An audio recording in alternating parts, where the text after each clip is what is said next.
Für die Filmaufnahme ist es besser, das Licht. Okay. Dann nehmen wir also das in Kauf. Okay.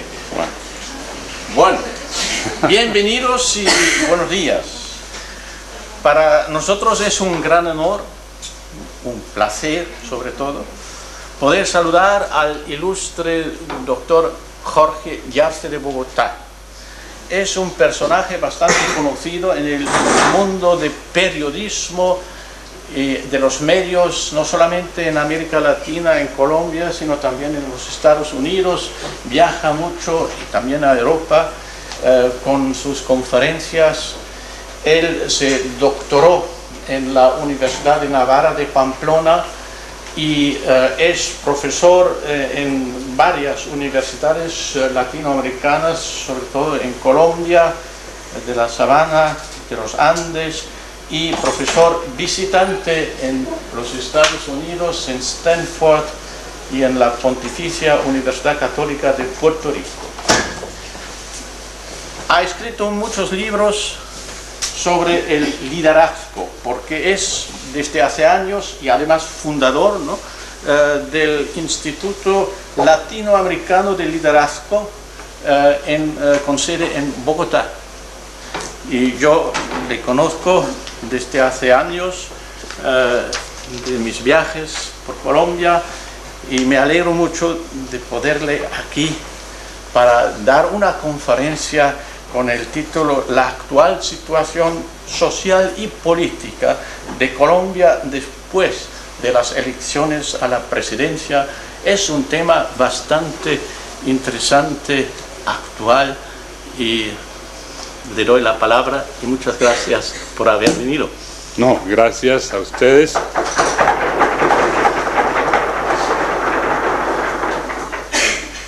Gracias a ustedes.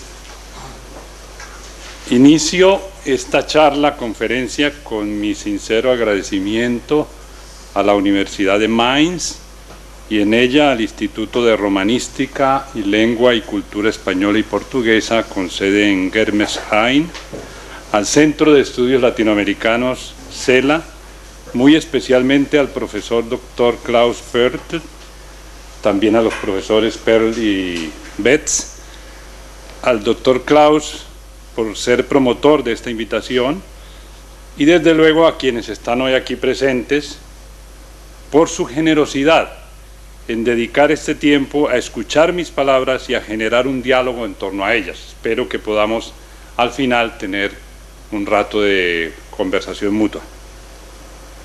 Stendhal, esa gran figura de la cultura alemana, decía que la profesión es tener por oficio la propia pasión. Y yo aplicaría hoy estas palabras a la tarea que me encomendó el profesor Puert de hacer un esbozo de la situación social y política de mi país, Colombia, una de las naciones más ricas potencialmente en el mundo y más atribuladas por la violencia que padece y que la convulsiona profundamente. No quisiera solo dar a conocer unos hechos, datos u opiniones en torno al drama de una nación, sino generar una comprensión adecuada de lo que ahí ocurre, que no siempre se presenta en forma acertada por los diferentes medios de comunicación. Y junto a esa comprensión, hacerles la invitación desde la posición de cada uno de ustedes a colaborar solidariamente en la búsqueda de soluciones. Entonces, dicho esto, voy a tratar de explicarles lo más gráficamente posible cuál es la situación de Colombia en este momento. Lo voy a hacer a través de 5 puntos. Este es el título de nuestra charla, que ya ha sido enunciado: actual situación política y social de Colombia desde la elección presidencial. O sea, vamos a centrarnos en el último periodo, en los últimos 6 meses.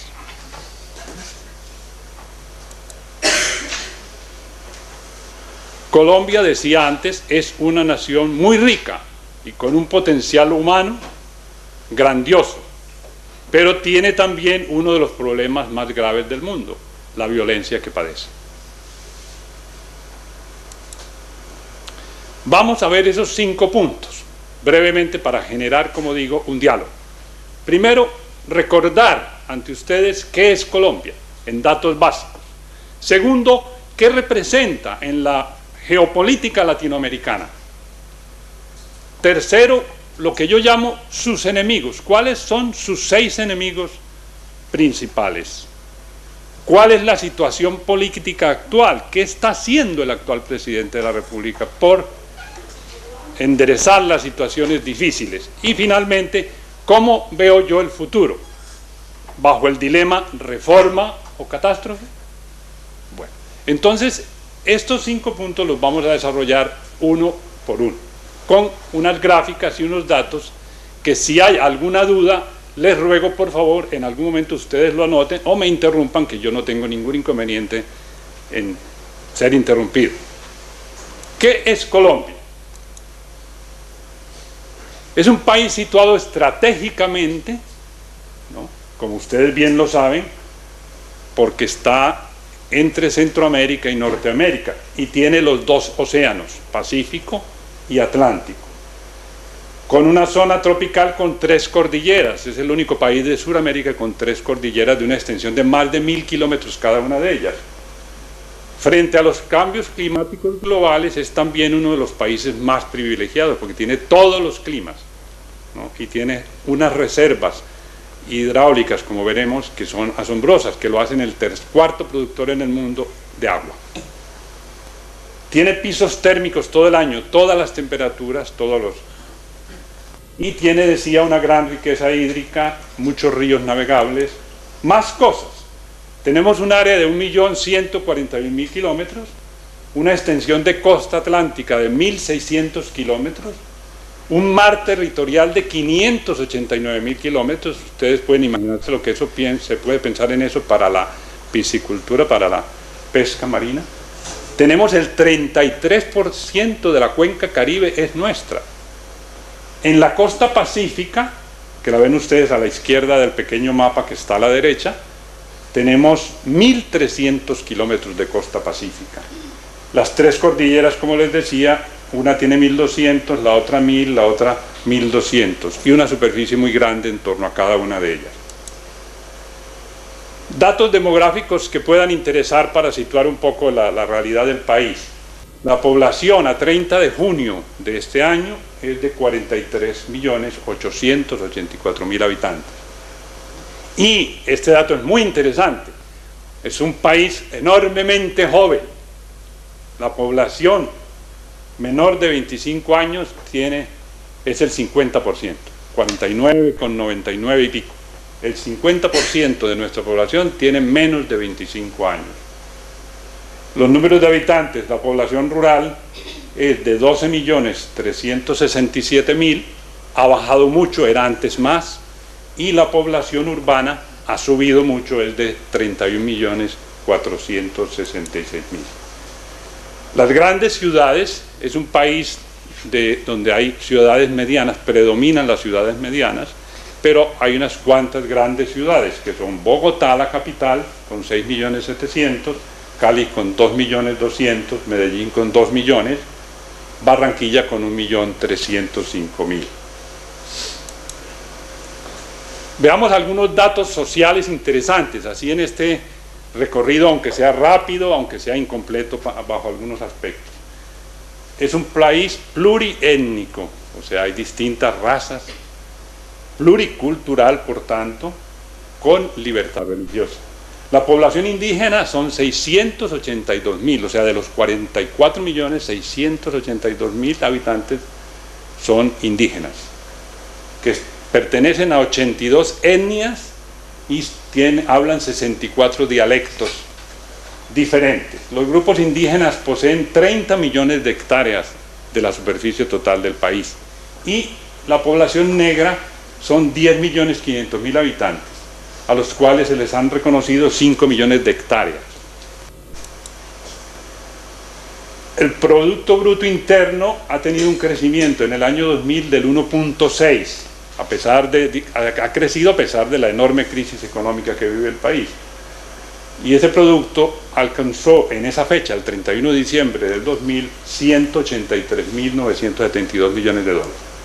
El ingreso per cápita es de 1.927 dólares. Si ustedes, para darles un dato comparativo, pues en Japón tiene 12.000 y pico de ingreso per cápita, Alemania tiene 11.000 y pico, si no me equivoco, en fin, son cifras que pueden dar una idea.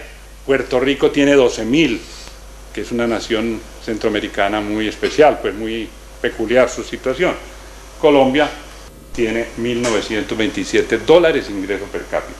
La inflación en el año 2001 fue del 7.5%. Veamos algunos aspectos muy positivos del país que fortalecen esa capacidad y ese potencial de que es una nación que va a jugar un papel definitivo en Latinoamérica, en la estabilidad de la región centroamericana. Somos los cuartos productores de aceite de palma en el mundo. Somos los cuartos productores de agua en el mundo. Tenemos 4.500 cuencas, 1.200 ríos, 1.600 lagos, 1.900 ciénagas.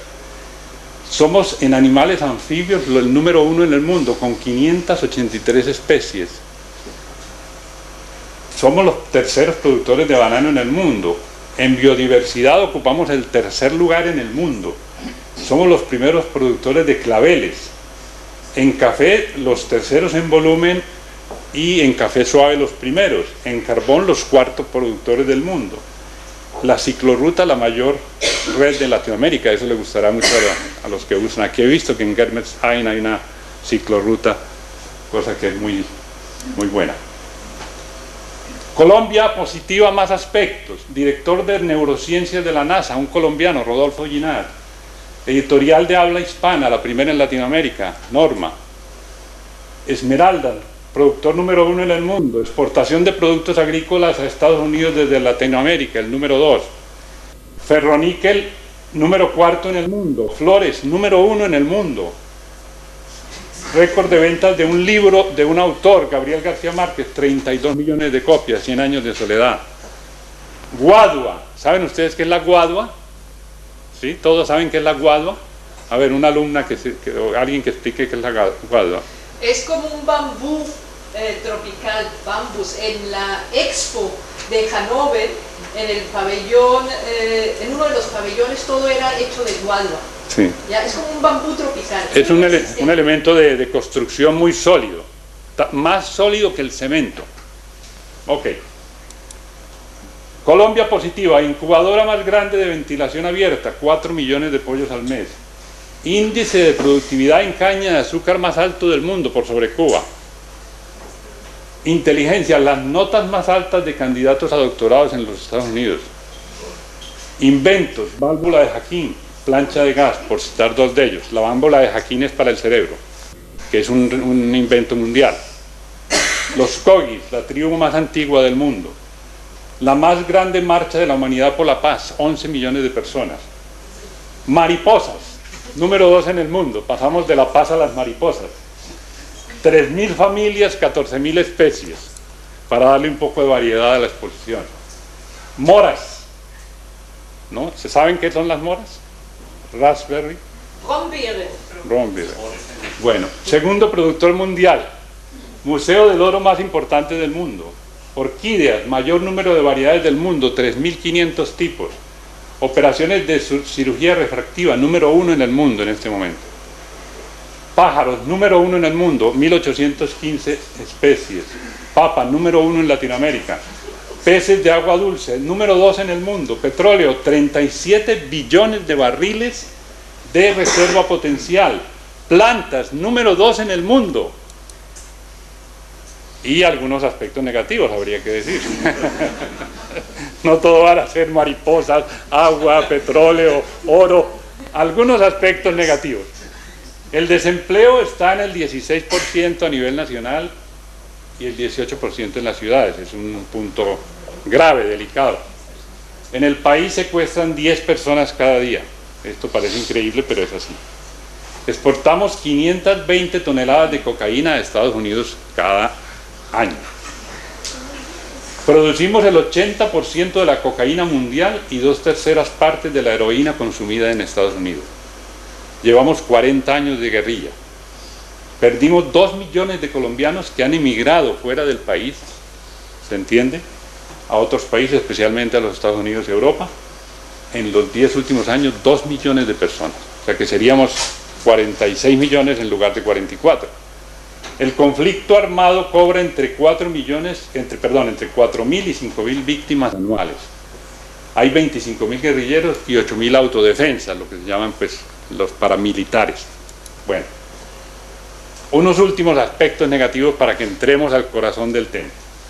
Hay 2,5 millones de niños por fuera del sistema escolar, ¿no? Somos los primeros en el mundo en niños discapacitados, como fruto de la violencia.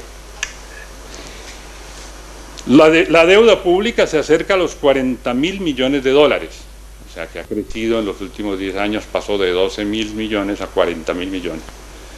Los costos del conflicto armado en Colombia entre 1991 y 96 son de 12,5 billones de pesos. Son cerca de 2 billones largos de dólares. Que los 2 billones de dólares es diferente de los billones de pesos, ¿no? Son miles de millones de dólares.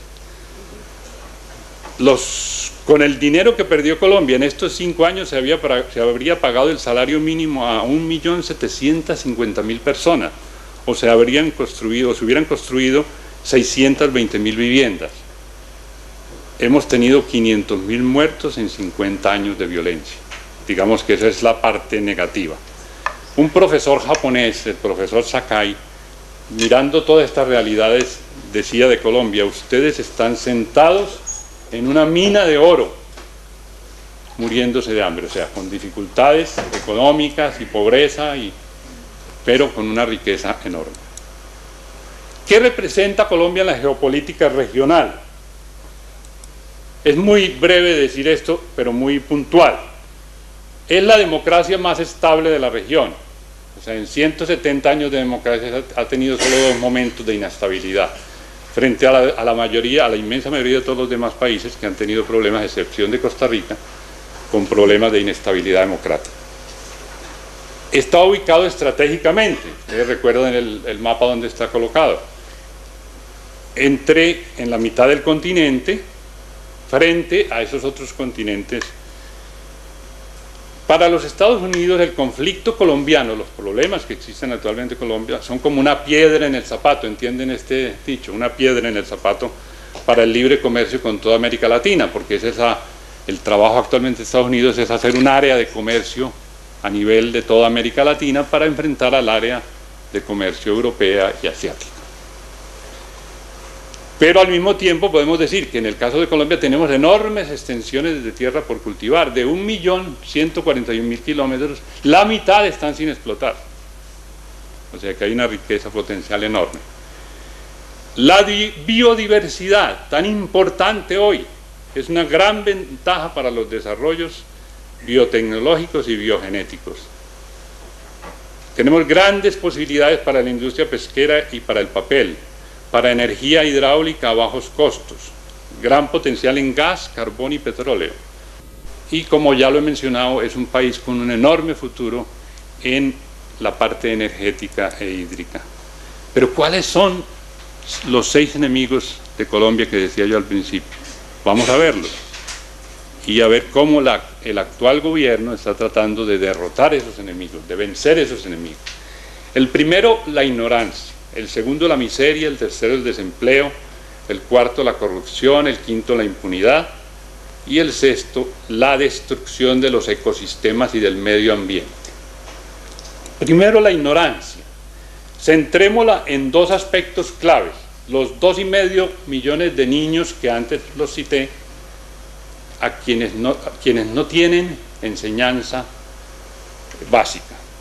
Y los 500.000 puestos que faltan en la enseñanza universitaria. Tenemos 1 millón de estudiantes universitarios, pero faltan cupos para 500.000. La miseria, el estado de pobreza, que afecta al 57% de la población. Casi 5 millones de personas carecen de servicios públicos. La seguridad social en pensiones, por ejemplo, de retiro, cubre solo al 20% de la población. El Congreso le cuesta al país 4 veces el monto de la disponibilidad para vivienda popular y 20 veces más que la reforma agraria. O sea, por comparar un poco los gastos entre lo que es el aparato político del Congreso y gastos como el de la reforma agraria o el de la vivienda popular, que son necesidades perentorias. Desempleo. Ya vimos la cifra del 16% nacional y 18% en las ciudades. 6 de cada 10 trabajadores están subempleados. Entonces la gente acude a lo que se llama, lo llamamos allí el rebusque, el comercio informal, vender cosas de cualquier tipo en cualquier parte, ¿no? De 10 millones largos de hogares, 5,1 millones tienen 1 o más subempleados y 2,6 tienen por lo menos 1. Los subempleados no cuentan con ninguna prestación, o sea, no hay seguro de desempleo, ¿no? Ni de seguridad social, no cuentan con eso.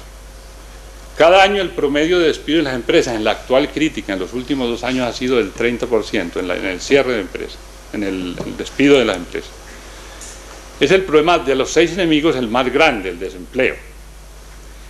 El sector agropecuario ha sido el más golpeado por la apertura económica. Se hizo la apertura económica a todos los países y el sector agropecuario fue invadido por productos de otros países, que sin la debida regulación ofrecieron a precios más económicos los productos e hicieron que los propios productores, lo que en algunos países ha pasado en la Unión Europea si no se toman las regulaciones adecuadas, ¿no? Paulatinamente nuestros agricultores empezaron a quebrar, precisamente por los bajos costos de sus productos hacia afuera. La corrupción, tercer enemigo, corrupción política y administrativa. Apropiaciones por corrupción, entre 1,5 y 2 puntos del Producto Bruto Interno o Interno Bruto, o sea, una suma altísima. Hay 3.726 procesos penales por corrupción, ¿no? La cuantía de solo 1.912 de esos casos es de 1.912 billones de pesos. Entre julio del 97 y marzo del 2001 fueron procesados, ahí hay un error, son 700 alcaldes, 745 concejales y 350 diputados. O sea, da una idea del estado de la corrupción político-administrativa, ¿no? Ocupamos el puesto 57 en nivel de corrupción entre 102 países. La corrupción ha penetrado a todo el sistema de los 3 órganos del poder, ejecutivo, legislativo y judicial. La impunidad, el quinto enemigo. Hay 163 poblaciones dominadas por grupos al margen de la ley, casi siempre guerrilleros. 90% de las denuncias por delitos quedan impunes. O sea, la estructura del aparato de justicia es muy débil. El cálculo de secuestros anuales es de 3.600 a 4.000. Se presentan 34.000 homicidios al año. Para que tengan una idea comparativa, Inglaterra presenta 200 homicidios al año. Aportamos el 60% de los secuestros en el mundo. Ya del sistema de justicia dije la situación. Y por último, la destrucción de sus ecosistemas y del medio ambiente. Es decir, aparte de la tala de bosques, de todo lo que tiene y conocen ustedes lo que afecta al medio ambiente, de la política de los países superindustrializados como Estados Unidos y algunos de Europa respecto a la zona amazónica y a la protección de esa área que es una reserva para la humanidad, que yo pienso que es una política hipócrita porque no, a la hora de la verdad dicen una cosa en los congresos y a la hora de la práctica hacen otra, ¿no? Como ha sido el caso de Estados Unidos en Japón, ¿no? Que desdijo todo lo que había dicho en Brasil hace 10 años.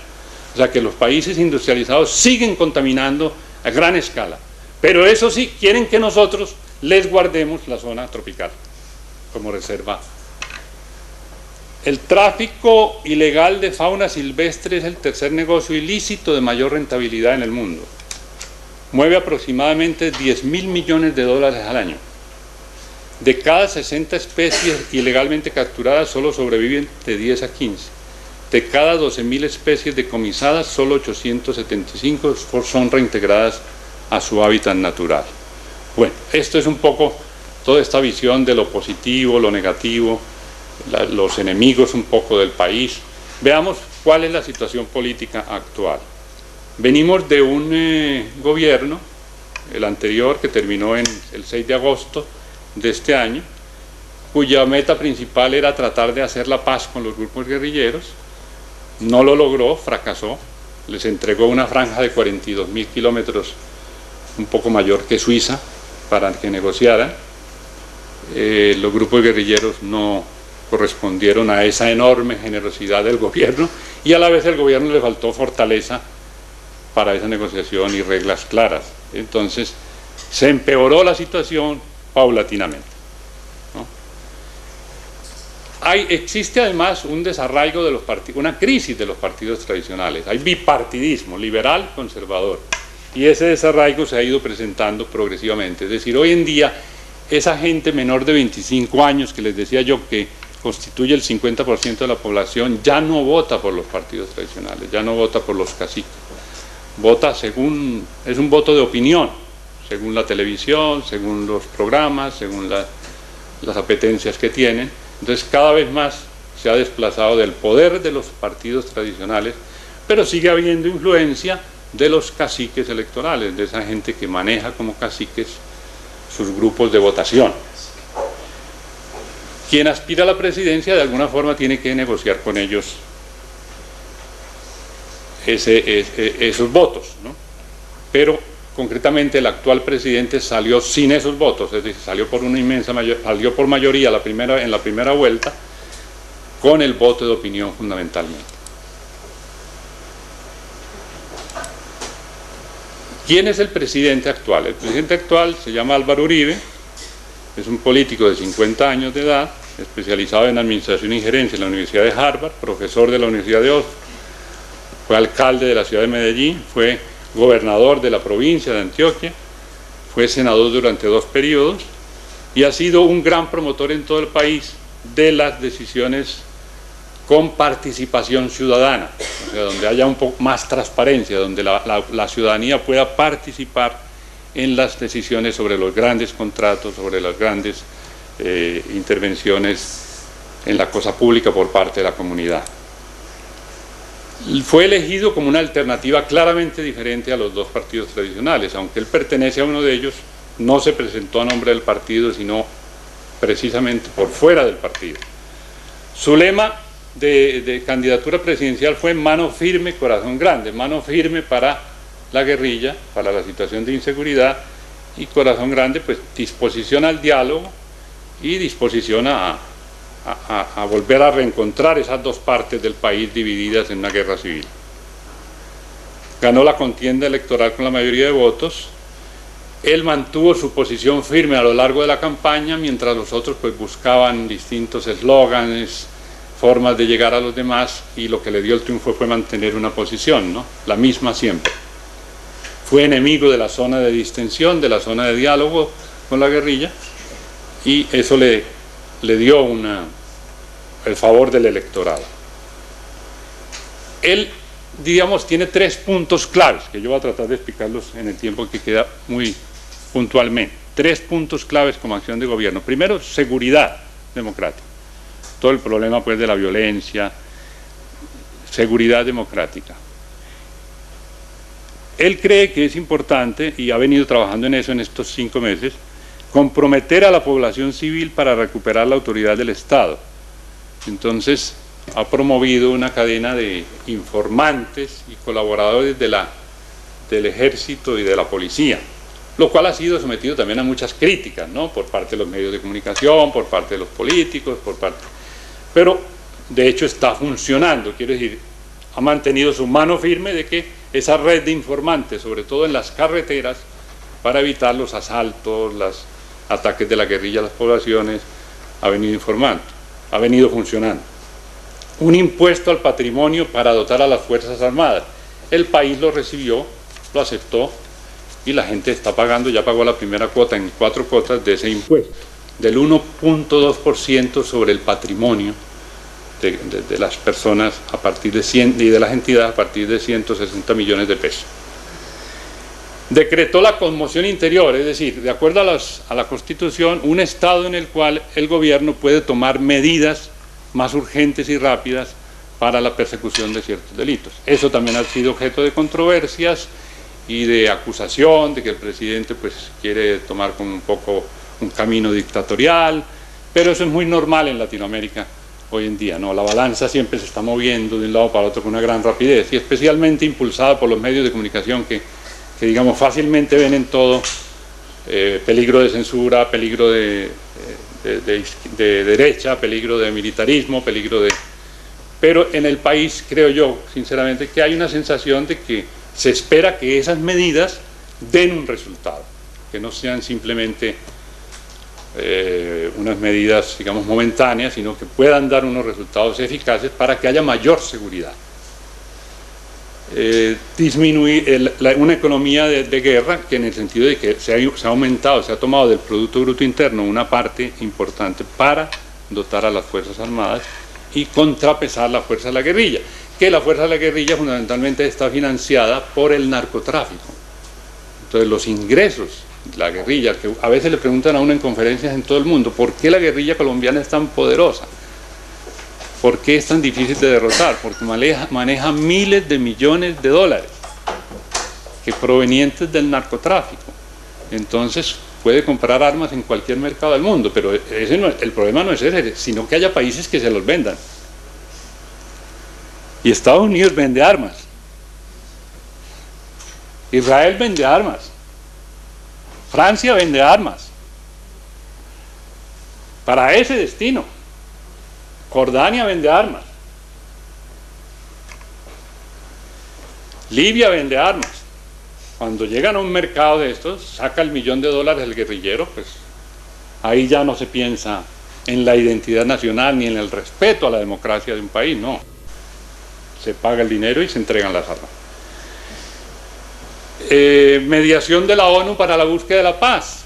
Lo primero que ha hecho el presidente es decirle a la ONU, yo a través de ustedes acepto que los grupos guerrilleros se sienten a la mesa, no entregándoles 42.000 kilómetros para que hagan fechorías, sino a través de un organismo internacional serio de la mediación de algunos países, como han sido los países de Europa que se han ofrecido, entre ellos Alemania, para hacer una mediación, un diálogo que sea fructífero, no que sea vano.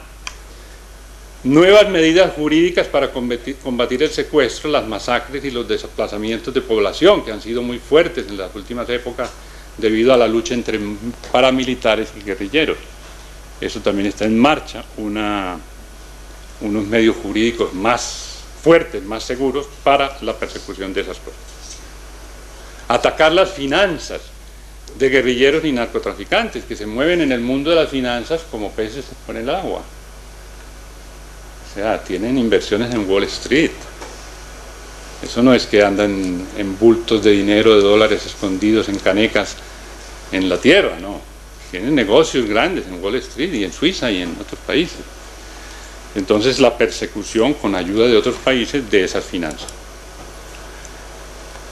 El segundo punto, combatir la politiquería, es decir, la deformación de la auténtica política y la corrupción, que veíamos las cifras tremendas de la corrupción.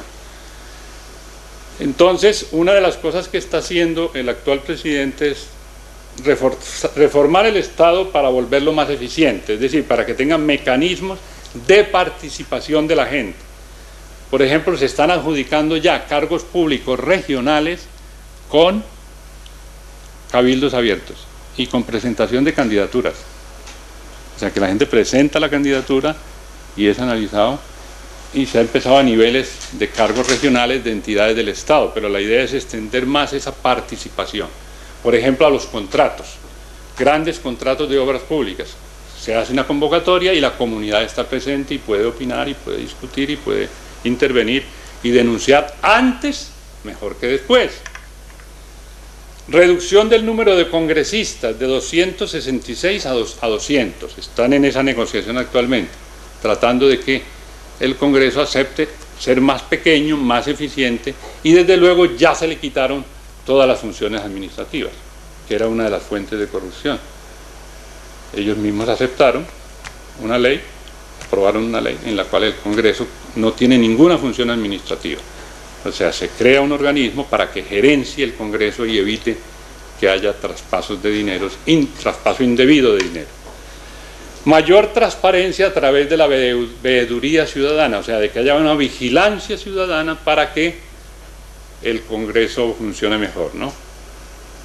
Se está preparando una reforma política que está en los primeros debates, que contempla algunos de estos aspectos, ¿no? Eliminar el beneficio de casa por cárcel para la corrupción, que se está dando mucho con algunos capos del narcotráfico y con algunos delincuentes, que se les daba la casa por cárcel, claro, y era fácil que pudieran evadir la justicia. Y puesta en marcha, que es el tercer punto del gobierno, de un Estado, él lo llama el presidente un Estado social comunitario, es decir, una serie de medidas que tiendan a erradicar la miseria y promover la justicia social. ¿Cuáles son esas medidas, digamos, principales para este bosquejo, que ya estamos en la parte final? Para erradicar la miseria y promover la justicia social, es decir, para lograr que haya un Estado social más comunitario. La creación de 1.500.000 puestos escolares. Recuerdan que yo dije que eran 2.500.000 el déficit. Pues este gobierno está empeñado en crear 1.500.000 puestos escolares. Y no solo lo ha dicho, ya lo está haciendo. En el caso de la universidad, crear 500.000, cubrir el déficit de 500.000 cupos que hay. Para esa creación se van a utilizar las regalías del petróleo, de los ingresos por regalías de petróleo, se van a utilizar en la creación de puestos escolares. Las reformas en salud y pensiones. Las entidades que prestan la salud serán de ahora en adelante, allí se llaman EPS, entidades prestatarias de salud, serán sin ánimo de lucro, no podrán ser entidades comerciales. Y cubrirán obligatoriamente a toda la población, así sean personas indigentes, personas que están en estado de pobreza y de miseria, que no pueden pagar, el Estado se hace cargo de pagar esa cuota. Cooperativismo, impulsar el cooperativismo, sobre todo en la educación, en la explotación agropecuaria y en el manejo de las exportaciones, ¿no? Se está haciendo una gran campaña para que la pequeña y mediana industria tengan suficientes recursos y se multipliquen muchísimo, ¿no? Y den lugar a mucho producto de exportación. Conseguir tierras a precio de mercado para entregarla a grupos asociativos, o sea, a grupos cooperativos que puedan explotarlas adecuadamente. Un manejo social de los servicios públicos, ¿no?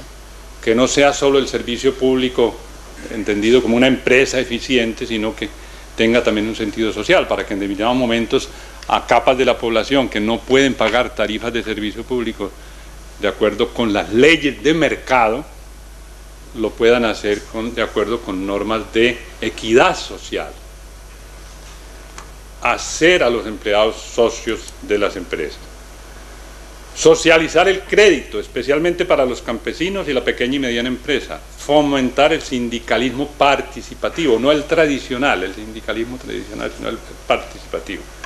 Disminuir las cargas fiscales a los jóvenes menores de 25 años para estimular la creación de empresas. Esto ya está en marcha. Toda persona menor de 25 años que quiera hacer una empresa tiene unas condiciones, no paga impuestos. No paga impuestos. O sea, eso es una ventaja para que la gente joven pueda hacer empresa. 100.000 viviendas sociales por año, ese es el objetivo del gobierno. Los subsidios serán manejados por las cajas de compensación familiar, que son unas instituciones que existen para manejar un porcentaje del salario que uno lo deja en la caja familiar. Esas cajas familiares van a manejar la vivienda, no como se hacía ahora directamente el gobierno. Recuperar la navegabilidad en los ríos. Yo viendo aquí el Rin y viendo cómo lo utilizan para la navegación, pues pensaba en que nuestros ríos, que son más grandes y más caudalosos, a veces no están siendo usados para la navegación. En este momento el Magdalena ya está siendo usado para la navegación entre Barranquilla y Puerto Berrío. para el transporte de carga. Y no lo había sido en parte por la situación de violencia en esa zona, pero entonces ya empezó a utilizarse el río Magdalena, que es como el eje del país, ¿no? Masificación del uso del gas natural para disminuir los costos del uso de la energía eléctrica y de la gasolina. Y una política de empleo para reducir en 8 puntos la actual tasa de desempleo, que está en el 16%. Digamos que esas son en los 3 grupos de actividades: corrupción política, Estado social y comunitario y seguridad, las actividades de lo que está haciendo el actual gobierno. Entonces el punto final es: ¿qué va a pasar en Colombia? Pues yo suelo decir que un país no puede desaparecer, una nación no la puede destruir, a pesar de que en algún momento los ciudadanos querramos o quisiéramos de alguna forma, unos u otros. Un país, suelo decir yo, como una universidad no puede desaparecer. Siempre hay quien la haga sobrevivir, quien la haga vivir, quien la vitalice. Entonces el país, yo creo que lo primero que tiene que hacer, o lo primero que está haciendo, es salir adelante en el tema de la paz, que es su prioridad, con la ayuda internacional, ¿no? Con la ayuda de todos los países, ¿no? ¿Y cómo es esa ayuda o en qué puntos? Combatiendo el consumo de narcóticos y los carteles internacionales. Es que fíjense, yo no me he detenido a hablar mucho de este tema porque eso sería lo corriente en una charla sobre Colombia, pero en este punto sí. El problema de Colombia no es de Colombia, lo está provocando el consumo de los otros países. En parte, no es que no tengamos responsabilidad, pero en parte el consumo de fuera jala el problema de Colombia, lo hace más difícil de manejar, ¿no? Entonces, solo de acuerdo con esos países se puede combatir el consumo de narcóticos y los carteles internacionales. Y se está haciendo, pero se escapa mucho, es decir, es mucha la droga que entra a Europa y a los Estados Unidos sin control. Una política clara contra el terrorismo: ya han sido declarados los grupos guerrilleros como grupos terroristas, pues porque las acciones que están cometiendo son de terror. Atacar las finanzas internacionales de los grupos terroristas: ya han tenido los primeros éxitos las actividades del gobierno en este sentido, de detectar cuentas internacionales de estos grupos. Un mayor control en la venta y distribución de precursores químicos utilizados para la producción de narcóticos. Que se conceda la ayuda sin condicionamientos. Por ejemplo, Estados Unidos solicitó a Colombia, como condición para la ayuda económica, una cláusula, exceptuar una cláusula de la Corte Penal Internacional, de modo que sus militares no sean juzgados. Entonces ahí está lo que llamamos allí comúnmente la ley del embudo, ¿no? O sea, Estados Unidos quiere ayuda, da ayuda pero dice que sus militares no pueden ser juzgados por delitos. Entonces hay un gran debate nacional pidiéndole al presidente que no acepte la excepción, porque es un camino para que los Estados Unidos condicionen hoy la ayuda en este sentido, mañana la ayuda en otro sentido. Bueno, es un debate. Hace poco tiempo estuvo Lech Wałęsa, el líder polaco, en Bogotá, y recuerdo que nos decía una cosa que a mí se me quedó muy grabada. Y con eso termino. Decía, yo le pregunté qué opinaba del problema de Colombia y de la guerrilla y qué le diría él a los guerrilleros. Y entonces dijo 2 cosas que creo que vale la pena traerlas acá, ya que estamos hablando de cómo Colombia puede salir adelante, y saldrá adelante seguramente. Una era que el problema de Colombia no era solo de Colombia, eso que acabo de mencionar. El problema de Colombia no es de Colombia, es de Polonia, decía él, es de Polonia, es de todos los países del mundo, porque está en juego la estabilidad de una región, está en juego hoy en día. Si estamos globalizados, no podemos pensar que lo que pasa en Chechenia en estos días a nosotros nos podemos desentendernos. El mundo ya es de todos. Entonces, lo que pasa en Colombia nos afecta a todos. Y decía otra cosa, que si él tuviera oportunidad de hablar con los guerrilleros, ¿qué les diría?, le pregunté yo. Y dijo: con las armas no se puede negociar en el siglo XXI. Con un arma en la mano uno no puede negociar en el siglo XXI. Y yo creo que tiene razón. No se puede en el siglo XXI con una metralleta aquí hacer un diálogo, porque uno está poniendo como mediación para el diálogo una amenaza que no conduce a ninguna parte. Además que es una utopía creer que se va a llegar con las armas al poder en el siglo XXI. Espero haberles ofrecido un panorama adecuado de lo que ocurre en Colombia, para que ustedes en concreto comprendan con inteligencia crítica y con profundidad lo que a primera vista no es fácil de entender. Ustedes desde aquí, desde la visión de la diversidad que se tiene, desde la visión del mundo en un ámbito académico de tanta exigencia, nos pueden ayudar a encontrar el camino de la paz y de la reforma. Colombia se lo merece y naciones como Alemania lo desean sinceramente. Les he hablado de Colombia con ilusión y compasión, siguiendo la inspirada frase de Stendhal: la profesión es tener por oficio la propia pasión. Pero acabaré agradeciendo su presencia y sus intervenciones ahora, diciéndoles que las naciones como Colombia necesitan hoy más que nunca de la solidaridad mundial para que no se les deje solas frente a sus conflictos. Los problemas de Colombia son de todo el mundo, nadie puede pensar que no tiene que ver con ellos. Más cuando está en juego la estabilidad de una región como Latinoamérica y la necesidad perentoria de una solución al problema del narcotráfico unido a la violencia.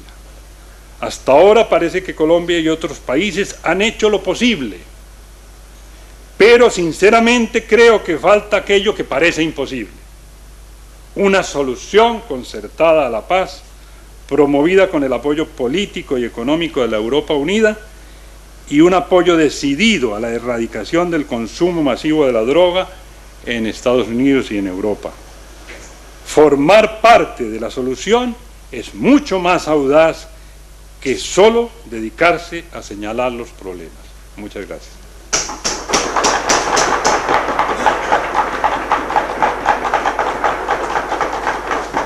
Muchas gracias por su conferencia tan interesante, llena de datos convincentes sobre la situación actual de Colombia.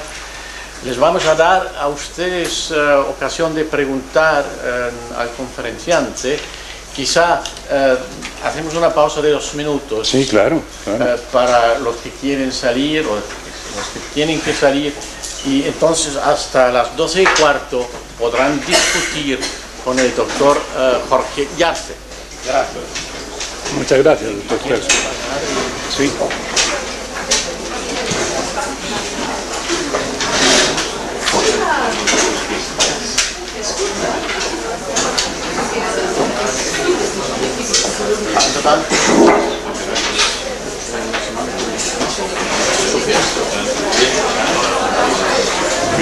Sie haben es ja aufgenommen gehabt, das war ganz